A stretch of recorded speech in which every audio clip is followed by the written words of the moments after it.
Hello, everyone, and welcome to Session 4 of our Professional Development Workshop Series. In Session 3, we explored alternative assessments using Padlet and discussed ways students can explain their mathematical reasoning, reflect on problem solving, demonstrating understanding beyond traditional worksheets, as well as comprehension and reading questions for CKLA.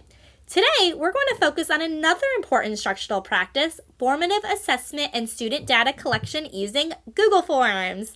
The goal of this session is to help us gather meaningful information about student learning quickly so we can adjust instruction and better support student success. For me as a math teacher, I use guided math groups daily. And weekly, I can use Google Forms to exactly get immediate results of these assessments so I can change up my guided math groups when needed.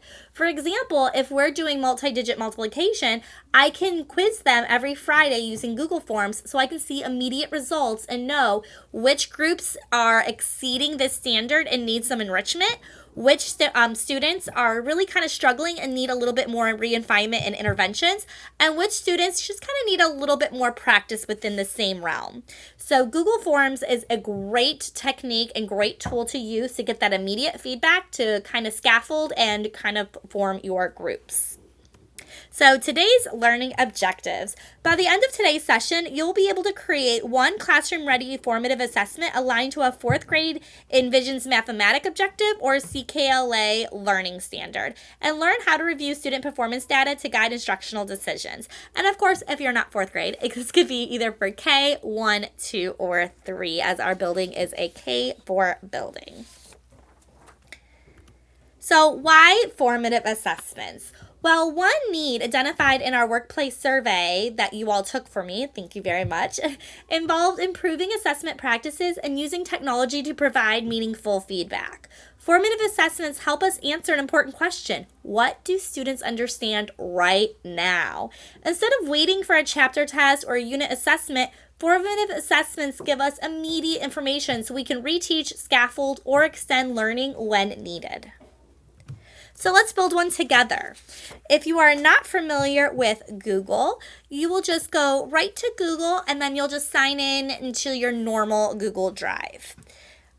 Over here where you'll see this 3x3 grid, you're going to come down right here where it says Forms. Go ahead and click on that. And then over here with template gallery, go ahead and go all the way to the bottom where you will see some education. And we're going to hit blank quiz. So we're going to begin with a quick multiple choice question. So I'm going to model a multiplication check for understanding. So I am just going to put multiplication check for understanding.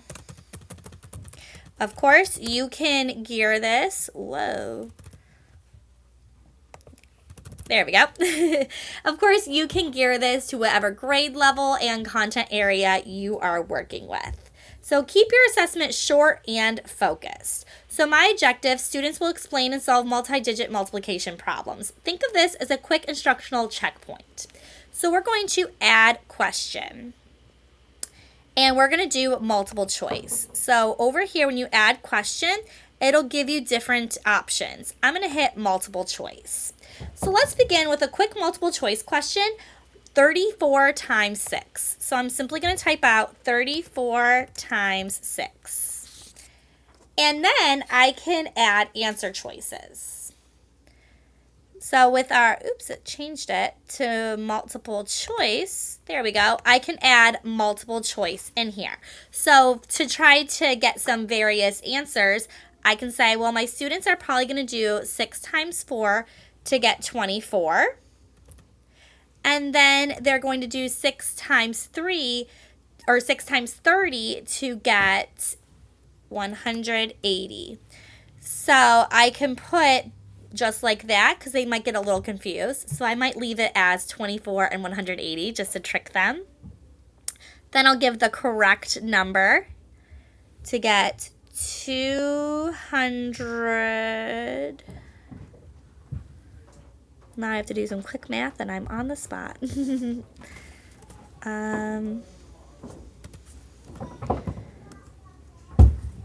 There we go, 204. Let's see, I could see them doing, maybe I'll put 180. And then my last option, we can go with maybe 250. There we go. Those will be our answer choices. Now we're going to click answer key, which is right here on the bottom. And I'm going to choose which answer is correct.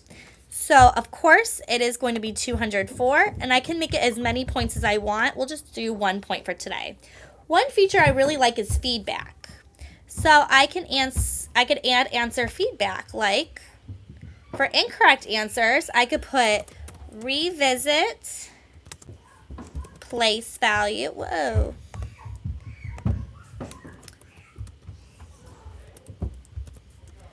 Revisit place value and multiplication setup before trying again. And I can also do correct answers and put great work.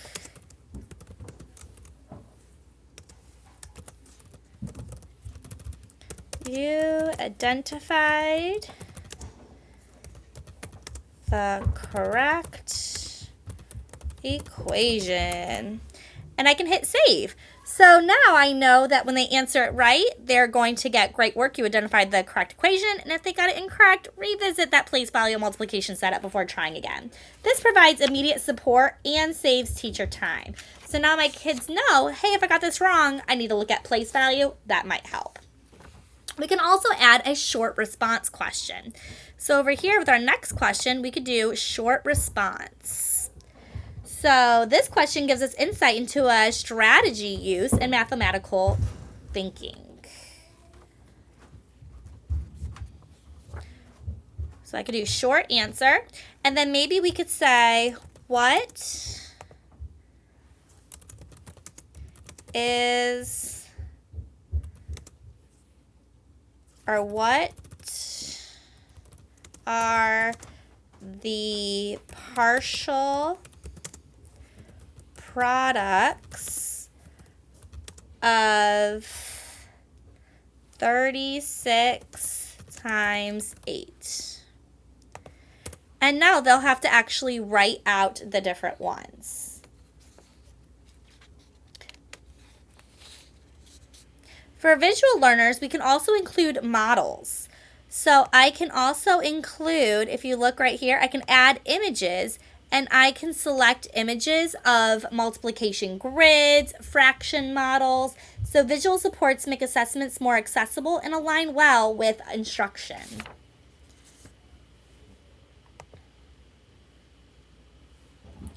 Google Forms automatically organizes student responses. You can immediately identify which questions students missed, common misconceptions, patterns in understanding, and students who may need additional support. So under here with the responses, this is where I'm going to see all of my students' responses. And then I can export it to Google Sheets. This becomes especially important later in our professional development when we compare baseline student data with post-technology implementation outcomes. So I can click this button right here to link it to Sheets once you have collected all of your student data. For example, imagine most students solve multiplication correctly but struggle to explain the reasoning. This tells us that our next instructional step might focus on mathematical communication rather than just computation. Instead of waiting until a unit assessment to discover misconceptions, formative assessments help us to intervene early, and it helps us teach responsibly. So now,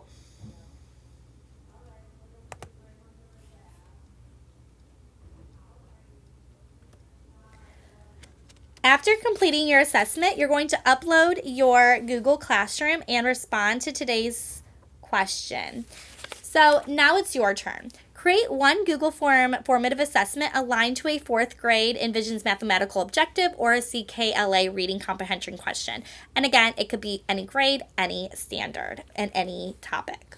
Please include at least 3 questions. I want 1 reasoning question with automatic feedback and a clear connection to classroom instruction, 1 multiple choice, and 1 written response.